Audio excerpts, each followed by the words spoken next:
आज हम करेंगे क्लास 9 का चैप्टर 8 का थ्योरम 8.6। क्या है देखो, थ्योरम 8.6 में the diagonals of A parallelograms bisect each other. क्या बोला है कि जो पैरेललोग्राम्स का अगर डायगोनल बाइसेक्ट ईच अदर होते हैं तो उसको दो इक्वल हिस्सों में डिवाइड करते हैं। ये हमें क्या करना है, प्रूव करना है। ये मान लो ABCD एक ये पैरेललोग्राम है और AC और BD ये दोनों क्या है, ये डायगोनल्स हैं। तो ये क्या करेंगे, ये डायगोनल्स क्या करेंगे, पैरेललोग्राम्स को इक्वल हिस्सों में डिवाइड करेंगे चारों तरफ से। ये सारे के सारे ट्रायंगल्स मतलब इक्वल होंगे। यहाँ पे 4 तो ट्रायंगल्स बन रहा है तो ऑल ट्रायंगल्स आर इक्वल होंगे। उसके लिए हमें क्या करना पड़ेगा, ये डायगोनल्स को क्या करना पड़ेगा, AO is equal to OC, BO is equal to OD। ये हमें प्रूव करेंगे तो चारों के चारों ट्रायंगल्स क्या होंगे, इक्वल हो जाएंगे। ओके ठीक है, तो कैसे प्रूव करेंगे देखो। तो ये है थ्योरम 8.6। ओके, तो यहाँ पे हमें क्या करना है देखो, थ्योरम 8.6 है ये। यहाँ पे हमें क्या बोला है कि पैरेललोग्राम्स का अगर डायगोनल बाइसेक्ट करते हैं तो क्या है कि वो इक्वल हिस्सों में डिवाइड करेगा। ओके, मतलब ये जो डायगोनल AC बाइसेक्ट होता है तो ये दोनों ट्रायंगल इक्वल हिस्सों में डिवाइड होंगे, और BD जब डायगोनल बाइसेक्ट होता है तो ये दोनों ट्रायंगल्स क्या होंगे, इक्वल हिस्सों में डिवाइड होंगे। उसके लिए हमें क्या करना पड़ेगा, इन चारों में से किसी भी दो ट्रायंगल्स को कॉन्ग्रुएंट करना पड़ेगा। तो ये वाले ट्रायंगल देखो AOB एंड DOC, ये वाले ट्रायंगल, दोनों ट्रायंगल्स को अगर हम कॉन्ग्रुएंट प्रूव करेंगे तो हमें प्रूफ क्या मिले, हम क्या कर सकते हैं, AO is equal to OC and BO is equal to OD, ये हम प्रूव कर सकते हैं थ्रू CPCT। अगर AO is equal to OC and BO is equal to OD हम प्रूव कर देते हैं, ये तो मिड पॉइंट हो गया। मिड पॉइंट अगर हो गया तो ये दो ट्रायंगल इक्वल होंगे और ये दो ट्रायंगल इक्वल होंगे, ये हम कह सकते हैं। ओके, तो उसके लिए हमें क्या करना पड़ेगा, इन दोनों ट्रायंगल को कॉन्ग्रुएंट करना पड़ेगा। तो कैसे कॉन्ग्रुएंट करेंगे देखो, in triangle AOB and triangle COD। कौन कौन से ट्रायंगल AOB एंड COD में देखो, ये एंगल जो है ये इसके साथ इक्वल होगा कि नहीं होगा। क्यों इक्वल होगा, क्योंकि देखो AB और CD क्या है, दो लाइंस हैं, और AC क्या है, AC एक ट्रांसवर्सल है।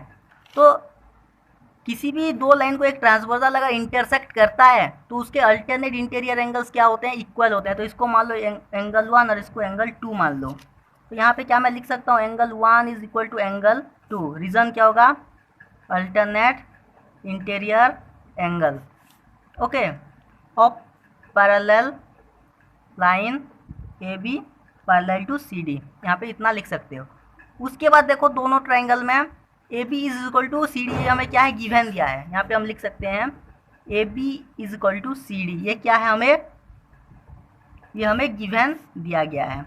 उसके बाद देखो ये ट्रायंगल में क्या है, ये वाला एंगल, कौन सा एंगल, ये वाला एंगल और ये वाला एंगल क्या है, ये दोनों भी अल्टरनेट इंटीरियर एंगल होंगे। इसको 3 मान लो, इसको 4 मान लो। ये भी देखो, ये दोनों लाइन क्या है, ए लाइन्स है, और ये BD क्या है, ये ट्रांसवर्सल है। तो दोनों लाइन को एक ट्रांसवर्सल इंटरसेक्ट करता है, तो ये क्या बनेगा, उनके जो इंटीरियर एंगल बनेंगे, अल्टरनेट इंटीरियर एंगल बनेंगे, वो इक्वल होंगे। तो angle 3 is equal to angle 4 मैं लिख सकता हूँ, angle 3 is equal to angle 4। इसका रीज़न होगा alternate interior angle of parallel line AB parallel to CD। Okay, उसके बाद क्या मैं कह सकता हूँ, triangle AOB is congruent to triangle COD। क्या मैं कह सकता हूँ, रीज़न क्या होगा, ये देखो एक एंगल मिला, एक साइड मिला, एंगल मिला, रीज़न होगा ASA कॉन्ग्रुएंसी रूल। ये दोनों ट्रायंगल क्या होते हैं, एक दूसरे के साथ कॉन्ग्रुएंट होते हैं। अभी देखो ये दोनों ट्रायंगल एक दूसरे के साथ कॉन्ग्रुएंट होते हैं तो उनके ये जो साइड होते हैं, कौन कौन से साइड, बाकी दो साइड कौन कौन से बचे, ये वाले AO एंड OC, ये दोनों साइड इक्वल होंगे कि नहीं, ये साइड इक्वल होंगे कि नहीं, और BO और OD ये दोनों साइड इक्वल होंगे कि नहीं। क्यों इक्वल होंगे, थ्रू CPCT के थ्रू इक्वल हो सकते हैं। CPCT मतलब corresponding part of congruent triangle.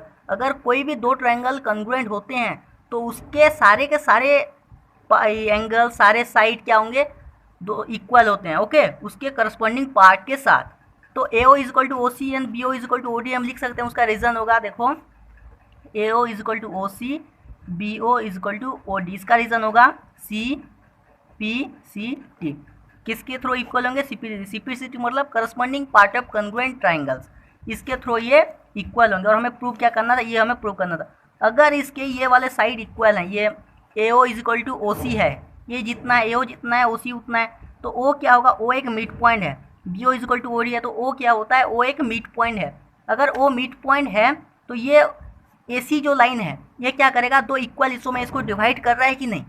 Mid point मतलब क्या, किसी भी एक चीज़ को इक्वल हिस्सों में डिवाइड करना, तो ये ओ अगर मिड पॉइंट है तो ये चारों को क्या कर रहा है, इक्वल हिस्सों में डिवाइड कर रहा है। ये जो पॉइंट है ये इक्वल हिस्सों में चारों को डिवाइड कर रहा है।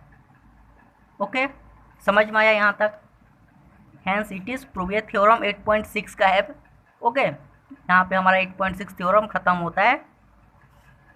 देखो समझ में आया, क्या करना है यहाँ पे, अगर ये दो ट्रायंगल को भी अगर तुम कंग्रुएंट करते हो तो भी क्या है, ओ एक मिड पॉइंट बोल के हमें पता चलेगा। अगर ओ मिड पॉइंट है तो क्या करेगा, ये इक्वल हिस्सों में इन सबको डिवाइड कर रहा है, तो ये सबको इक्वल हिस्सों में डिवाइड करेगा तो डायगोनल्स क्या है, इक्वल हैं। ओके ठीक है।